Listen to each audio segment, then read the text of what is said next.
Okay. Well, thank you for joining the event today and getting back to our event. We're very excited to have you back. We have a really phenomenal speaker today that I'm very happy to introduce to you, who I've been working with now, with him and his group of people out in Oregon for about a year. And we met, and this is Christo Hartman, by the way.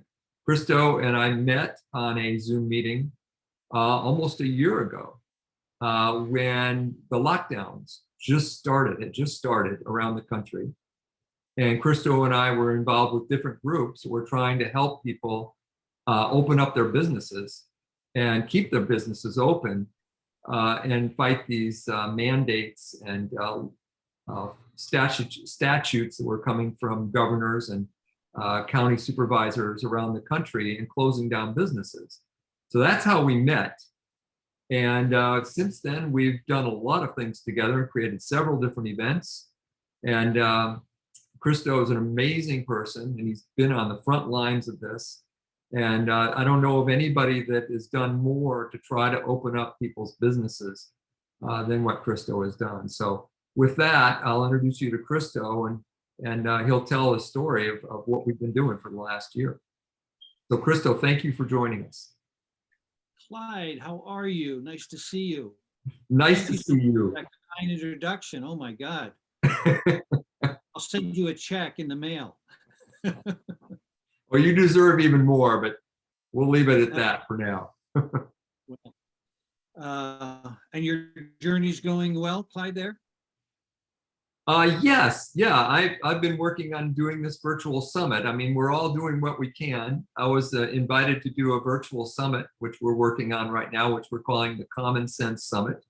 And we're going to have speakers on a lot of what we're talking about now. We're talking about how to help people, mask mandates, lockdown mandates, and doing basically the same work you're doing, only I'm doing it through a virtual summit that I'm putting together right now. Thank you for that. And you're so right. And what a great title, Common Sense, because that really is something that a lot of government officials are missing, common sense, because it's really self-evident of what is taking place here in the country. Mm-hmm. I think it's very plain to see that a lot of these Democratic governors are on an agenda, and they seem to mimic each other in what they do, and the unconstitutional mandates and orders that they give out or issue. And for some odd reason, the departments in each state, like OSHA, OHA, OLCC, and the sheriffs and the commissioners, they seem to follow suit. And even though we can see that it is anti-constitutional, it's against the people, they still uphold it. Right. Now, we looked into this, Clyde, and we found that most of the commissioners and the sheriffs, because they've been indoctrinated and conditioned even before they were alive, I believe it's been since 1871, okay. That is when the original Constitution, the real deal here, was actually in effect. So it's said that we've had 95 years of freedom in the United States here, and that in 1871, something happened with bankruptcy, and we were sold down the pike to a corporation, and that has been existing ever since. And right. So that corporation is also known as maritime law. And with that, that's the land or the law of the sea, and we have to return to the law of the land. Right. And we're finding out so many things as we're driving in deeper to find out what actually is their incentive. We find that a lot of incentive comes from two reasons. One, they're fed millions of dollars to do their dirty work. Mm-hmm. Two, they've done something illegal, usually in a sexual manner, and they're being blackmailed to do the bidding of the dark. Yeah. And I think that in Klaus's book, I think it's called The Pandemic, The Great Reset, Yeah. Basically, he mirrors a thing called Agenda 21, and it appears that all of these governors are doing all the steps that states. There's Agenda 21 and Agenda 30, and Right. what that means is they're going to take over the entire free nation completely by 2030. Right. And so we, in looking at this, have decided to find a vehicle to push back and to stop this criminality. That's the only thing you can call it, of hurting the people. Present time, what they want to do is they want to get rid of the middle class. They want to get rid of mom and pop shops. And if you notice, they're the targets here in the lockdown and wearing masks, whereas the elitists or globalists that own the huge corporations of stores like Home Depot, Walmart, Costco, they Right. remain open without any kind of push in that direction. Right. And so it's pretty evident, like I said. Yep. Now, the main thing is that there have been many lawyers, some of them bar attorneys, but the bar attorneys that have become constitutionally minded, Right. which is a great thing. And they have issued forth and served many lawsuits, some mass tort claims, some class action lawsuits, and some just from them personally against the governor. And what has happened is, because our court system has been infiltrated and paid off, it looks like, that they deny these lawsuits. The prosecutors, the court system, they go, nope, it doesn't apply, is not true. And this has been really, even Trump's legal team, as we know, have been denied by the Supreme Court. Right. And we knew there's some court judges there that, well, let's just say Roberts, he's absolutely cabal, and Yeah. absolutely either paid off or being blackmailed, because he was a major disappointment for Trump. Right. And so what we come up with is a thing called, and this is not a new thing, Clyde, this is actually about 60 to 80 years old, known, called the affidavit, the Declaration of Truth. Mhm. And I must say that our constitutional lawyers and assistants of counsel have brought this forth with us. And I wanted to mention that it is Jack and Margie Flynn, and Right. they have issued or served, their students have served over 200 of these, most of them in the state of, I believe it was New Mexico. Mhm. And we have documentation on a lot of those court cases, and they have won 99% of these things and have gotten result from them, anywhere from a cease and desist to a resignation of a political or Official. governmental official, and or an arrest. And Yeah. so That's we fabulous. decided that this is a valid path to getting some action and pushback here. And the affidavits have been very strong for us. To give you an example, I'll give you two. This is two of our first ones, which was about 3 months ago. And one was a restaurant and one was a gym. And they were being fined and hassled by OSHA. Mhm. And they were worried because they wanted to shut them down. And so they heard about us, and they asked if we could help them. And what has happened is that we gave them the affidavit. We gave them some recommendations, and they had to put it in their own words of how they've been harmed and what was going on. And on both cases, once they received the affidavit, they stopped harassing them. In one case, it was the gym, and we noticed that in OSHA, they have under their jurisdiction the safety of employees. And the employees is what gives them jurisdiction. So we recommended that this gym owner put in there that he no longer has employees, And 3 days later, after they received the affidavit, the owner of the gym got a letter from OSHA indicating, we reviewed your case and our claims, and we find that you have no employees. You are no longer in our jurisdiction. We are closing the case. Have a good day. That happened about 2.5 months ago, and he has not heard from them since. And he's been Tremendous. open with no mask, no lockdown, and he's thriving. And so this is Wow. a case that the affidavit does have teeth, and I highly recommend that from any business or any person, if they're being harassed in any way, shape, or form unconstitutionally, their rights are being jeopardized or taken away, that they issue forth this affidavit. Now, how the affidavit works, Clyde, is that once that you fill out your affidavit and you list all of your harm, how you've been harmed, how your money has either ceased or very, very low compared to what you've done in previous to this, let's call it a scamdemic.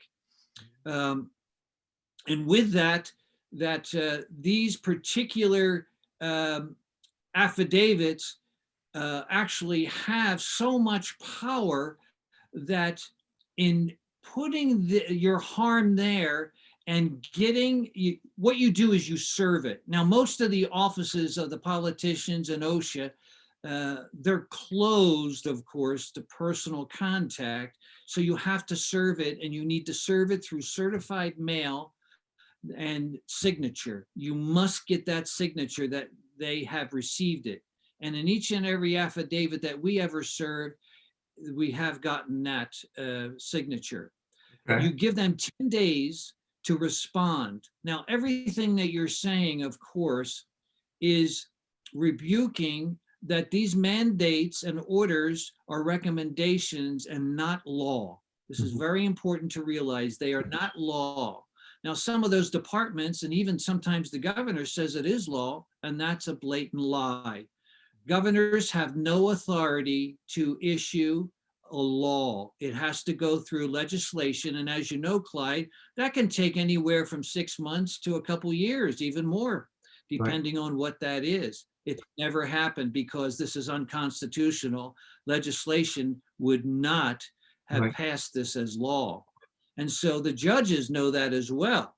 And I brought that up because I'm going to mention later on that there has been really, after all the threats and all of the fines, people that have not paid the fine, business owners that have not paid the fine and have just disregarded the threats, nothing has happened. They have no enforcing authority to push that through. And they know that, so their threats and fines, if a person obeys them and closes his business, he's closing it on his own consciousness. He's doing it himself. He does not have to close.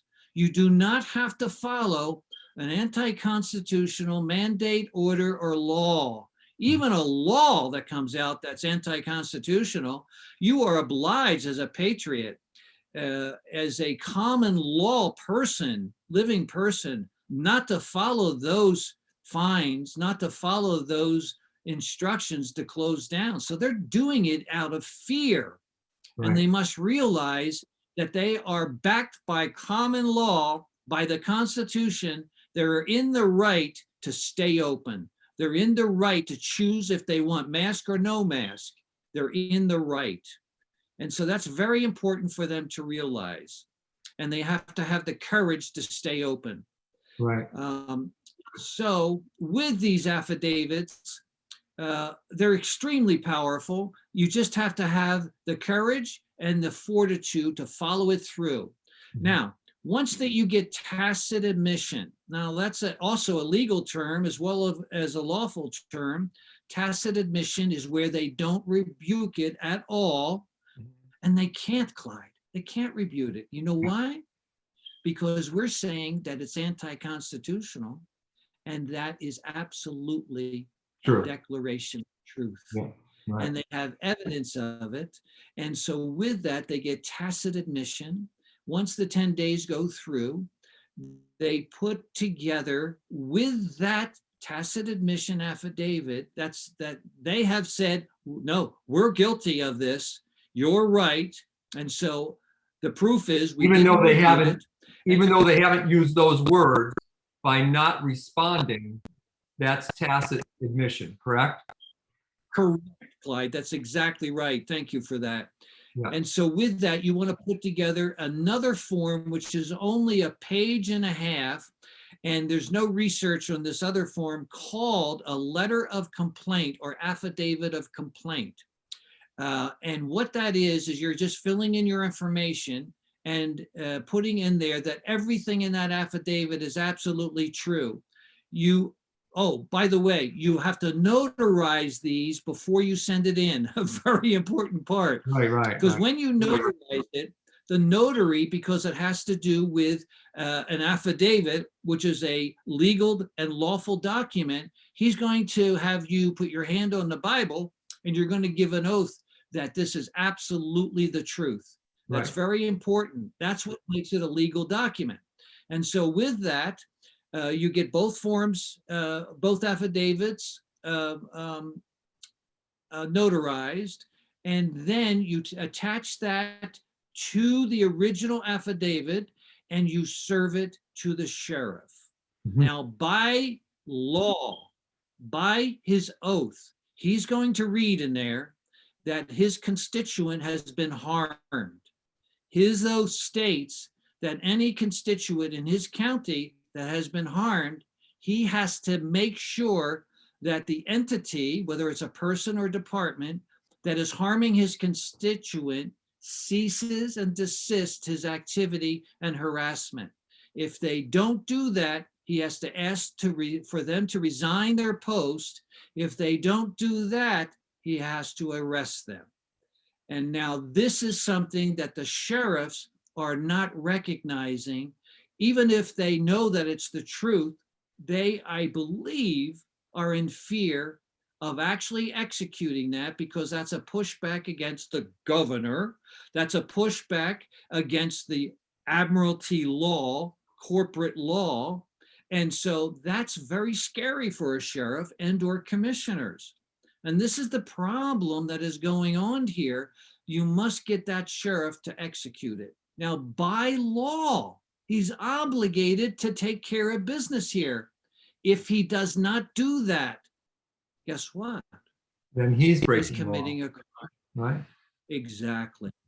And so now it gets a little tricky because nobody wants to. Sheriffs are, they're on our side, really. They're just in fear of executing and pushing back against the governor. Right. And if they don't do this, Clyde, it is said, and so many people are saying that the sheriff is our last enforcing authority to stand up and uphold the Constitution and our freedom.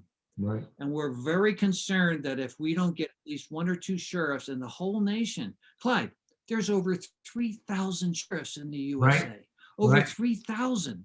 Mm-hmm. If we don't get one of them, two of them, to actually commit and execute these affidavits of how I just explained, we may lose our country.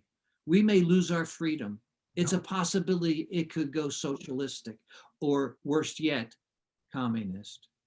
And we know that the governors that are doing this are on an agenda. Sure. As I said, from Agenda 21. Right. And the end result of Agenda 21 is total genocide.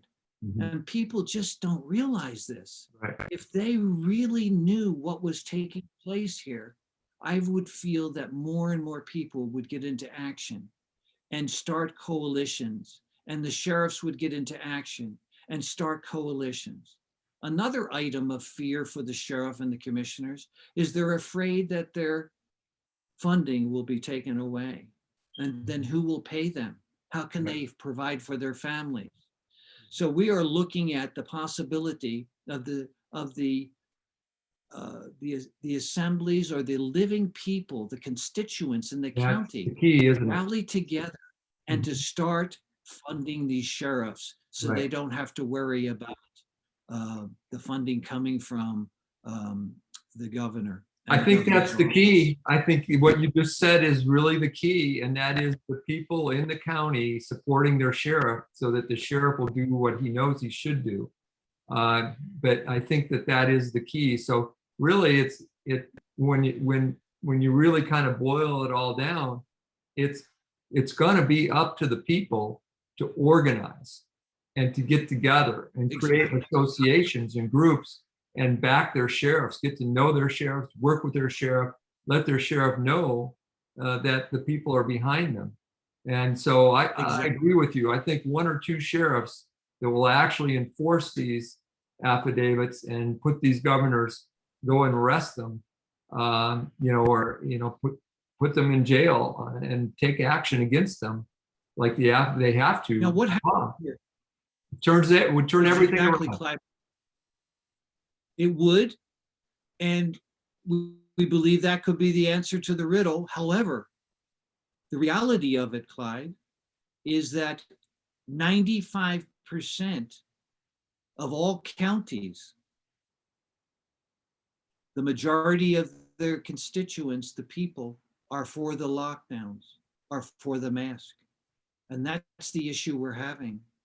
If more people were awake and realized that these masks were, in the research that we did, Clyde, we went all the way back hundreds of years, and these masks are a satanic ritual to take away the dignity and the countenance of the individual. In addition to that, they realized that the masks themselves, there's so many issues with a bacterial infection that can lead to serious disease and death if you wear the mask, like in the gym or running. I see people running outside wearing a mask. How can they be so blind to the truth? Well, they're gradually weakening and the lockdowns, it's right? I mean, they're gradually weakening. Exactly. And so, exactly. What it does is it weakens them wholly. It weakens them emotionally. It weakens them spiritually. It weakens them physically, biologically. And so that little mask there does its work, and they know this. Do you know, Clyde, I'm saying you remember, but of course you weren't alive then. I mean, you may be old, Clyde, but you're not this old. Either way. In 1917, 1980, I believe it was the swine flu, they put out there in the history that the swine flu killed over 50 million Americans. And that is absolutely a blatant lie. Right. Someone like Rudolf Steiner, who is a truth seeker and a young patriot for sure, he did it. He put out that, and we actually vetted this information. It was the mask that they used in 1918 that actually was the killing thing of all these Americans dying. Isn't that something? So it's like history repeating itself again. But it was a successful action. And as we know, that with this, all the vaccines and all of the masks and the lockdowns is only to destroy our free nation. And the first step of that is to take away the middle class, to take away the mom and pop shops, and that the corporate, globalist, elitish stores like Walmart, like Home Depot, like Costco, and so forth, are the ones that are going to survive. It is actually, they did a research on that, and these stores, some of them have over 500 stores through the USA, and these stores have made more money in the last year than they have ever done before. And that's because the mom and pop shops are either closed down, foreclosed, and or went bankrupt. All their competition, sad state of affairs. All their competition was wiped out. This is a cult. Yeah. Pardon me? All their competition was wiped out. All their competition was wiped Exactly. out. Exactly. And that's per plan. People have to realize this is not by accident. And please, it does not have to do with this flu that came out. Do you know the numbers, the true numbers, not the numbers given by the corrupted CDC or the WHO, but the true numbers are less than the yearly flu. As a matter of fact, we have a statistic in Oregon that in 2018 and 2019, all deaths, no matter what was the cause of it, was in and around 37,500, in and around that, give or take a few hundred. All the deaths in 2020, including what they even published to be COVID deaths, didn't go much over 34,000. Right. There's proof. There's the pandemic. Right. In addition to that, our governors put out, and some of the other governors as well, lockdowns and mask wearing until now May. And if we remember, when the mask first came out, it was stated that it would only be 2 weeks or the most 28 days. Yeah. And of course, this is a year later, and it's never going to end. As a matter of fact, OSHA has just put out a bill, and I don't know how OSHA put out a bill. I think they coerced a senator to put this bill out that states that they want mask mandatory in the state permanently. Can you imagine that? So this is the criminal things that are going on in this state and other states. It's just, Clyde, the people have to wake up. Yeah. They have to have courage. We just had an event, and I know you've been involved and so wonderfully did a lot of hard work with some of our events. We're in our 4th event now.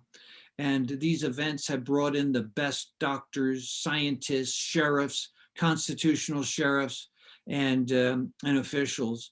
And people like Sheriff Mack, Sheriff Lamb, doctors like Dr. Simone Gold, Dr. Judy Mikovits, Dr. Sherry Tenpenny, Dr. Kaufman, Dr. Buttar. These are reputable, credited MDs and scientists that have all said the same thing.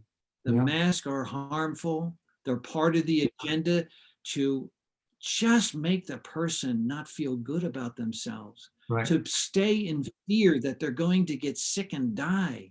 Right. Do you know, it's so interesting. We have statistics already that the supposedly vaccine, we think it's something else like a device that makes all, that actually works to make all cells pathogenic, and of course breaks down the immune system. But that these things, these vaccines and everything, actually are causing more harm, because over 1,000 people so far have died, and over 10,000 have been maimed with serious side effects. And we just don't understand how people don't realize this. And I don't know what the number is, but I know it's in the millions already across the nation that people have gotten these vaccines.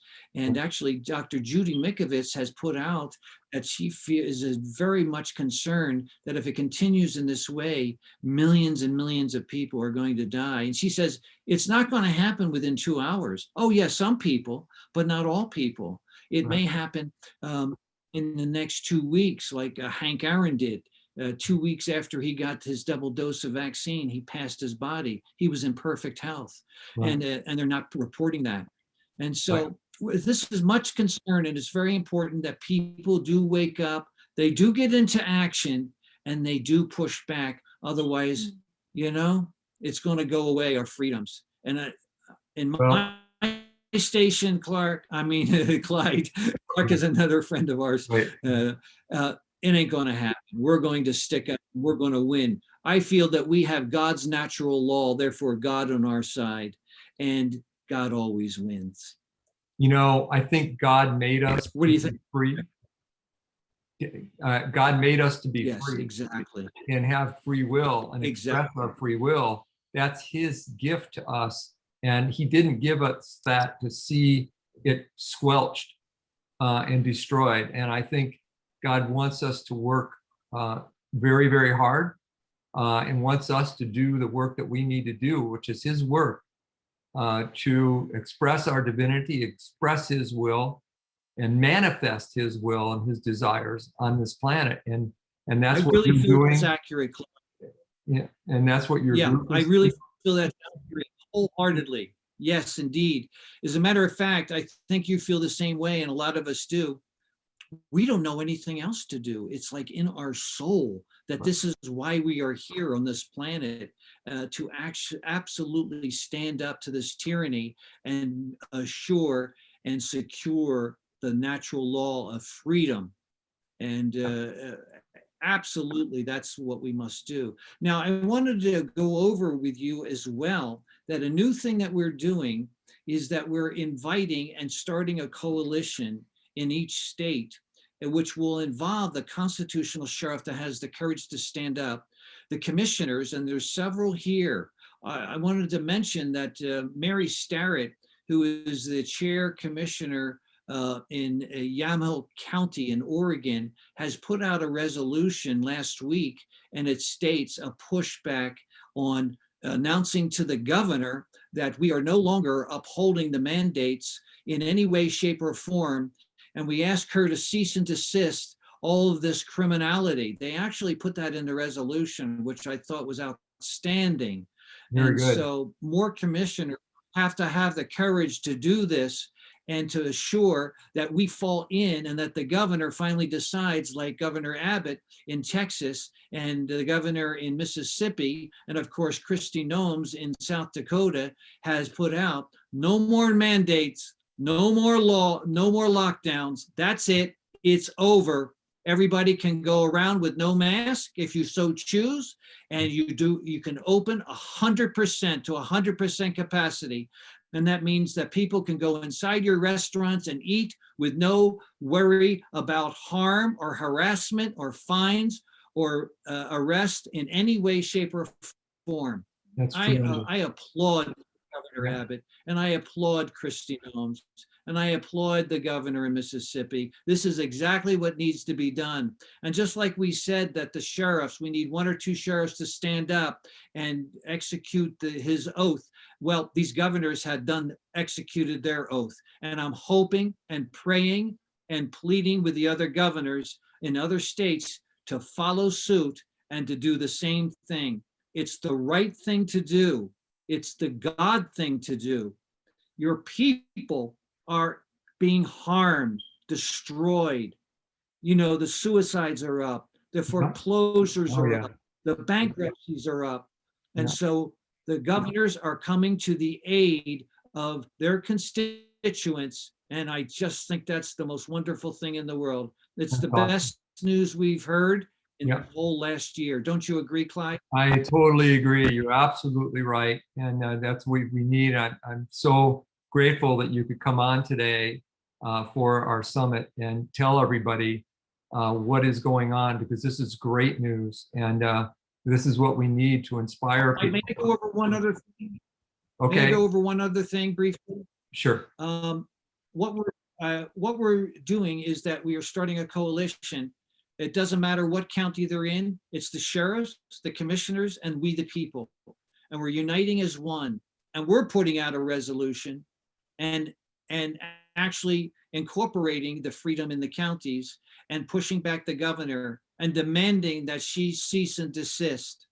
And so we'll let you know in the future, in the next 3 or 4 weeks, how successful we are. But we feel very strong about this, and we feel that it's the next thing to do. And I also recommend and I request from all bar attorneys, if you have cognited that this is wrong, that these lockdowns and what's going on here and the mask are wrong, please get in contact and announce your constitutional minded activity that you're doing, and let us know, because we the people are behind you. It's just the bar attorneys that have refused to actually unite with we the people that is the problem there. And so hopefully, and we're praying on this, that they will soon see the light and join with we the people and the patriots and the sheriffs, the constitutional sheriffs and commissioners, to join forces, and we will take our nation back. Oh, that's beautiful. And I know there are some bar attorneys that have already shown an inclination to do that, and we need more to do that, because that would make a tremendous difference. And fighting, remember their oath, that they take to the Constitution and all, especially the law enforcement officers, they take an oath to the Constitution. They got to be following it. They got to protect people. So where do people go? Where can we tell people to go? Let's say that they want to learn about the affidavit. Where can they go to learn about the affidavit? What's the name of the group, and how do they contact you for help with the affidavit? We actually have two groups, and one is called Constitutional Counties United. Okay. And that's united.com. You can go there. And of course, that is uniting the counties together and taking back our nation one county at a time. The other group is brand new. It's only about a month old. It's called Americans, that's plural, AmericansInAction.us. And you can see our last event there. On Constitutional Counties, you can see our second to the last event there. Right. And this is where they can see the affidavits and the process. They can email us if they have any questions. We support anyone. We're open 7 days a week, 24/7. We're in this for the big game. And so this is something that they can go to and find out more information. So let's make sure that we say that again. So it's AmericansInAction.us. Is that correct? Correct. AmericansInAction.us. Correct. AmericansInAction.us. Okay. And then the other is ConstitutionalCountiesUnited.com. Okay. ConstitutionalCountiesUnited.com. All right, great. And yeah. Now, Americans in Action, we have daily updates. So if you want recent stuff, I would go there first. And it's pretty outrageous. It's a wonderful, wonderful site. excellent, outstanding. That has been absolutely fantastic. Exactly what I wanted to have expressed today. You did a fantastic job, and hopefully people will share this far and wide and get the information out. People that are suffering, people whose lives have been can't get their kids back in schools, can't open their businesses, being forced to wear a mask at work. These affidavits could work for you, right? For anybody in those situations, correct? Absolutely. And we will guide them and we'll answer any of their questions. And we just want people to get into action. That is what it's all about. Therefore, Americans in Action. Right? I was just going to say, it's name and form, Americans in Action. That's exactly what we need. That was a good call, creating that name. So thank you so much today, Christo. I really appreciate it. All right. Well, we'll keep in touch. Absolutely, Clyde. Clyde, I just want to give you accolades for doing this summit. It's very, very powerful. It is just awesome. I know all the hard work that's involved doing 3 or 4 or 5 interviews a day. That's and right. You have over 40 different amazing speakers. And I just wish you the very best. And we support it, and we will promote it once it is out. Thank you so much, you guys. And I really appreciate you, and hope to see you again soon. Thank you for joining us. I've always today, said folks. you have absolutely. I've always said Clyde Cleveland has the most common sense of anybody. Thank you. Thank you for joining us today, folks. I hope you enjoyed this.